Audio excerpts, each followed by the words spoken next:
కొట్టాలనుకున్న పిల్లి ఎదురు తిరుగుతుంది. 4 గోడల మధ్యలో పిల్లిని బంధించి కొట్టాలన్నా కూడా, చంపాలన్నా కూడా పిల్లి ఎదురు తిరుగుతుంది.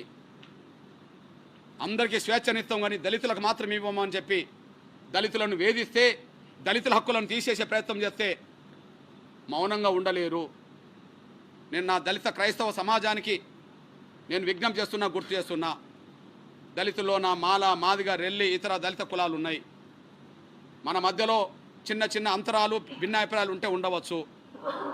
మన మధ్యలో చిన్న చిన్న అంతరాలు, భిన్నాభిప్రాయాలు ఉంటే ఉండవచ్చు. కొన్ని అంశాల మీద, కొన్ని సమస్యల మీద మనకు విభేదాలు కూడా ఉండవచ్చు. కొన్ని అంశాల మీద, కొన్ని సమస్యల మీద మనకు విభేదాలు కూడా ఉండవచ్చు. అయినప్పటికీ ఆ విభేదాలను, ఆ భిన్న భిన్న ఉండే అంశాలను మనం తగ్గించుకుందాం.